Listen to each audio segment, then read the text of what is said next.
viewers, my name's Cara. This summer has been so rainy and gloomy and dark, I've mentioned this in a few videos, I think, that I have not been able to get out here on the porch and record a video because it's just been so dark and gloomy. It's pretty sunny today, it's really warm out here, but this is going to be probably a quicker video. I just want to talk briefly about how I get to know a new deck, like a new cards deck that I would be using for divination. So tarot or oracle or some other types of decks, and maybe a bit about how my process differs between those different types of decks, especially between tarot and oracle. So I don't have any here for reference because it's not about any specific one. I just kind of want to talk about the general way that I tend to go about it, because I feel like everybody does this differently, and so I'd love to hear from any of you in the comments as well. What is your process for getting to know a new deck that you are going to be using for divination? So, for example, when I get a new tarot deck, let's start there, because the process is really similar for any deck of cards that I get. The main difference comes toward the end. So let's just start here, and let's say we're talking about a new tarot deck specifically. For anybody who might be tuning in to this who doesn't already know, tarot refers to a specific system of cards, and so usually they have 78 cards. Sometimes there's an extra in the major arcana or something like that. But typically tarot, we're referring to a format that includes 4 suits of cards that have however many cards each they have, 10, 11, 12, 13, 14 cards each, and then a separate 5th suit that has usually around 22 cards, but maybe there's 23, maybe there's 24. Sometimes people add different ones. We separate those into what we call the major arcana, which is the 22 card set typically, and the minor arcana, which is the 56-ish, right? Is that math right? That are comparable to the 4 suits in a playing card deck, not always the same 4 suits. But basically tarot refers to that sort of format or system that we're using, and then other things that follow a different format or have a completely different format make up their own system and can have wildly different numbers of cards. Often we refer to those as oracle decks, but there are also some new terms that I'm seeing now that some things are called reading cards and various other things, and I'm not really sure how those things specifically differ from what we would call an oracle, for example. But anyway, so if I've got a tarot deck, a new tarot deck in front of me, I unwrap it, right? I take it out of the box. First thing I do personally is look through all of the cards. I just flip through them. I leave them in whatever order they've come in, and I spend some time looking at the artwork on every one of the cards. Then the next thing I do is read the guidebook. I read the guidebooks. So assuming that the deck has come with a book, whether it's a full-on book, guidebook, or just a little white book, I read those. I want to know what the creators of that specific deck have to say about it. So I want to know if there is a specific theme that they've worked on. Probably if I'm picking up the deck, I already am aware of what the theme is because it's probably very evident in the marketing, in the name, etc. But I want to know, how does that person, the person who wrote the book or the people who wrote the book, and also the person or people who did the artwork, how do they talk about this deck? I want to know what their thought process was behind it, any individual or specific meaning that they intend to be behind that imagery.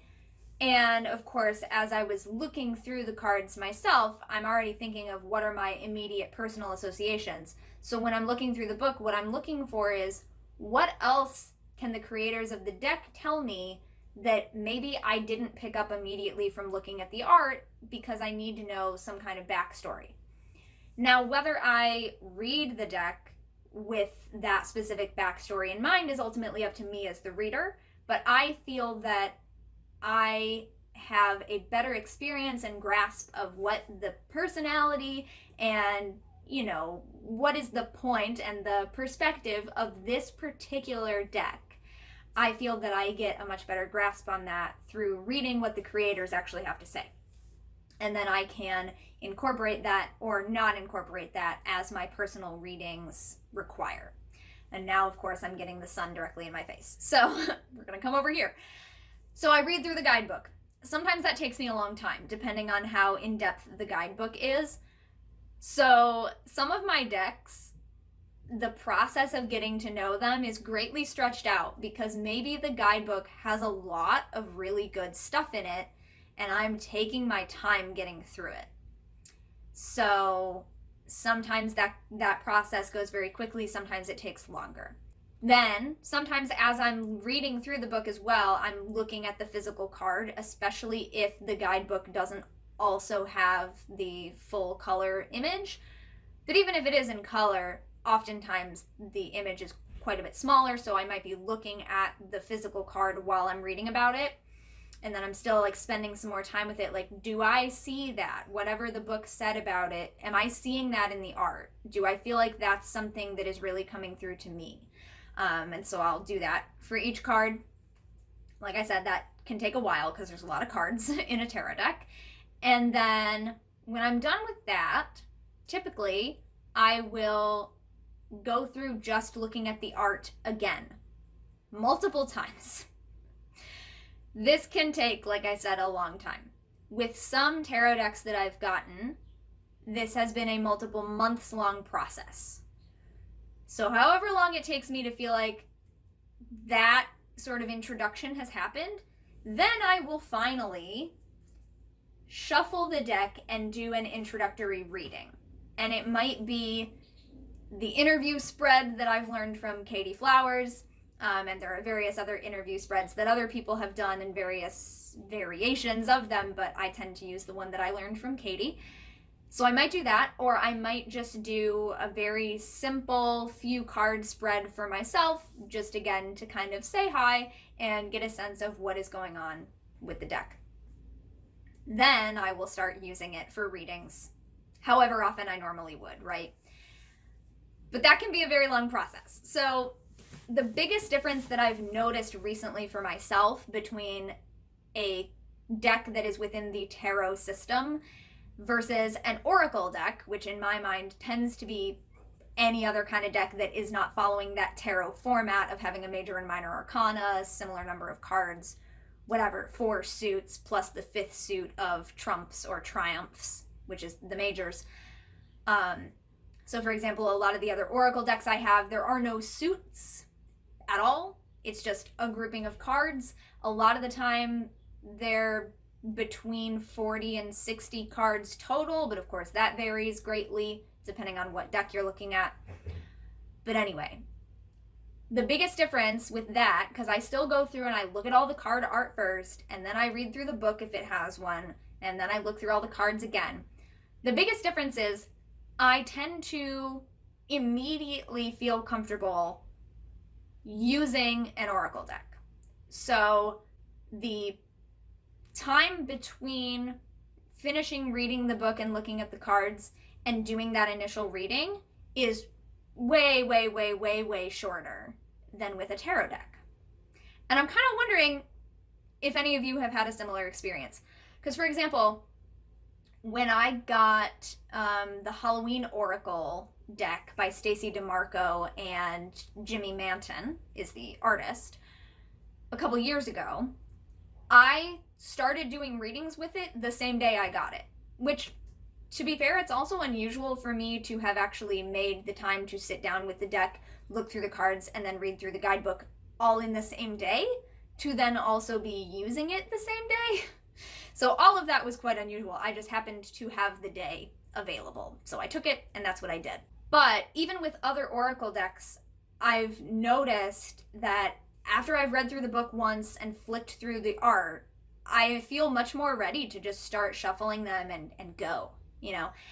And I think that this is because Oracle decks are not following that tarot system. And so I tend to feel like I grasp whatever's going on with the deck, whatever the perspective is, all of that stuff that I mentioned before. I feel like I grasp that a lot quicker because there's not this bigger overarching system behind it, if that makes sense. So if I've read the book, I don't know. I don't know what it is. I just feel more comfortable like getting into it with an Oracle deck pretty much immediately. And it's like I'm more willing to get to know the deck further through beginning to use it. Which probably to a lot of you sounds like, yeah, that's what you're supposed to do. Like we're supposed to be getting to know the deck through using it. So you just start using it. But for some reason with me, with tarot decks specifically, I like to spend a lot more time on the kind of background conceptualizing of them and just like meeting the cards, if that makes sense. Keeping them in the same order, like before I ever even shuffle them. I have several decks now that I've gotten throughout the past year that I still have never shuffled because I'm still in the process of getting to know them. I know that probably sounds really wild and wacky to some of you because you're like, what? Just, yeah, shuffle them, get to know them that way. That's just not how I do it. So that's why I wanted to make a video talking about it. I will say, I didn't bring any out here to have as an example, but I will say that one in particular that I am taking what I even recognize is longer than my usual to get to know is the Herbcrafter's Tarot. And I apologize, I do not remember the names of the creators right now. I usually have those names ready, but again, this is a deck that I'm getting to know more, so I don't have their names right in my brain, but I'll put it in the description. If I'm not editing this video and I don't put it up on the video itself, I'll put it in the description. But the Herbcrafter's Tarot deck, and I wanted to do like a video about it once I started using it and everything. I haven't even started really using the deck because I still feel like I'm trying to grasp so much about the cards. I haven't even shuffled them. But I love it already. I mean, I loved it immediately just looking through the art. Obviously, I already felt like I wanted to engage with that deck because I was seeing pictures of it online and I was already in love with the art. But then from the moment I opened it and I started looking through the cards, it was just like, yes, yes, yes, yes, yes, they're so wonderful. And like I'm immediately getting like, yes, this plant as this card in the major arcana, it like is just makes so much sense to me immediately, right? But the reason that I'm taking so much time with it, and I took a long time reading through the guidebook, and then I kind of like set it aside for a while, and then I didn't touch it at all for months, and then I picked it back up and finished it, just because I had so much other stuff going on and so much other reading that I was doing. But as I was going through the guidebook, this is a great example of why I think it's important to do this, the system that they have in place for like the process that they used to choose what plants would represent which suit and which number, right? Or which suit and which number would represent each plant, whichever way you want to think of that. The thought that went into that and the way that they've grouped the different plants is so cool to me. And I feel like I would be missing so much out of that deck had I not read the guidebook to figure out like, oh, all of the ones, all of the aces are this. All of the twos have this in common. All of the threes, all of the fours, etc. Which is a way that I like to go through my other decks and see what do all of the cards of the same number have in common. But they've put so much more thought into like the categories of plants that would be representative of each number that it just blew my mind as I was reading the book, right? So I wanted to read every word. I wanted to go through it very carefully. And now I'm kind of still in the process of, after I've finally finished reading the whole guidebook, which is so full of really great information, now I'm on that step of like going back through it and looking at all the cards again now that I've read that. And it's just taken me so long because, again, I was reading so much other stuff. There was a multiple months long break in between reading the guidebook, but even if I don't count that as part of the time it's been taking me to do this process, I just feel like I'm spending more time with it than some of the other decks because there's all this additional thought that went into it that I really appreciate and I love and I want to be able to incorporate when I start reading it. So yeah, I guess share in the comments, please, if any of you are like me and feel like you need to get to a certain spot, I don't know, is it mentally, emotionally, spiritually, before you feel ready to shuffle a deck? Or are you the type of person who shuffles the deck immediately and lets yourself get to know it that way? Because I can definitely do that a little bit more with certain types of decks. But others, it doesn't feel like the time. You know, even when we shuffle the deck and we just have that kind of feeling or that little ping in our head or whatever it is for each of us, I know it's different for everybody, that tells us we're ready to stop shuffling, like the deck is shuffled now, you're ready to begin reading. It's like that same kind of thing. With some decks, like the Halloween Oracle, I got that little like go ahead and start shuffling and using the deck, boom, same day, very quickly. And with the Herbcrafter's Tarot, I haven't gotten that yet. I am not to the point of shuffling the deck and using it. I am still in this like meeting it kind of area. And while those are two very specific examples, I have noticed, because I've gotten a lot of other Oracle decks recently that I actually got secondhand, and they were, for example, they were already shuffled. So when I got them, they weren't like brand new out of the box out of plastic or anything, and they were already shuffled up, so they weren't even in order. So I felt no obligation to keep them in order. I just started shuffling them and playing with them, and I just looked at all the cards out of order. And then because they're not even necessarily numbered, some of these Oracle decks that I got, the information about them is in the books just alphabetically because there are no numbers. I didn't feel an obligation to read every single word about every card, but I did read like the introduction about the deck itself, any information that the creators gave about like how they intend for people to use the deck.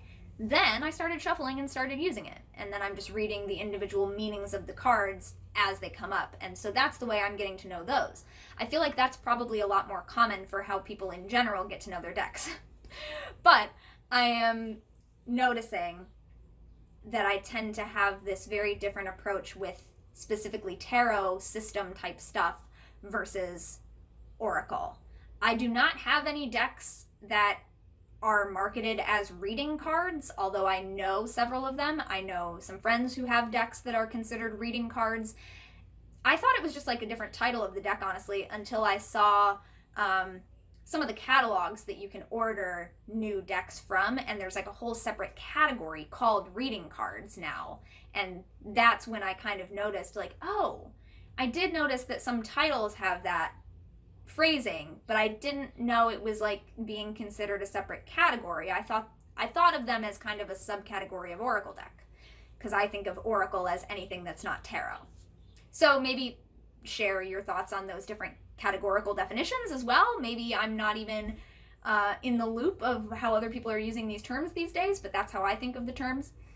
And yeah, so I don't have anything considered reading cards that I know of. I have Oracle decks and tarot decks, and I also recently purchased my first Lenormand deck, and I've not shuffled it either, because I haven't even gotten a chance to read through the book. I've barely looked through it. I have looked at all the cards, but I wasn't even thinking of learning Lenormand anytime soon, but I work at the Buckland Museum. We have a little bookstore there, and we carry various decks, and this one deck we got in just really spoke to me. So I did a video on my Patreon, a little unboxing and flip through of it, which, by the way, for any of you who don't know, if you're not on my Patreon, the link is always in the description to my videos, but I very occasionally will do a video going through a deck here on my public channel, but every time I get a new deck of any kind, I do a video, a little flip through at least of it, if not a first impressions, for my Patreon. So if you are interested in seeing more of those types of videos for any of the decks that I do have, there's a bunch of those on my Patreon. You can join that community. Info's below. And I am planning to eventually go back and do a flip through and so on for the decks that I already owned before I started the Patreon. So like the things that I already had, because I have been doing them for any new decks that I have acquired since. And like I said, there are a couple that are here publicly on the channel, such as the one that I did for the Oddments Tarot, which was a gift through a friend of the Buckland Museum. So I did a public video for that because it was sort of sponsored by them. It was made possible by them. And I also did a public video for the Leonora Carrington Major Arcana Tarot deck. It's a majors only deck. And that one was also made possible by the Buckland Museum. I do not own that deck, but I was able to borrow it to do a video to show the art to everyone. And then I returned it. It's part of the museum collection. So yeah, but if you are interested in more of those types of things from me, they're in my Patreon. And I have a bunch more that are in the process of being recorded and edited and uploaded there, because as I mentioned, I got a lot of Oracle decks recently secondhand, so I will be doing videos about all of those. Those will be on my Patreon.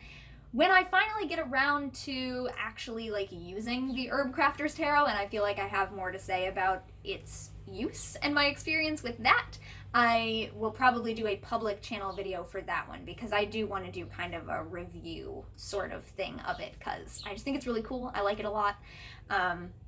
But yeah, a lot of the other ones I tend to do for patrons only. So again, let me know in the comments, how long between obtaining a deck and shuffling the deck for you? Do you shuffle it immediately? What is your personal process for getting to know a deck?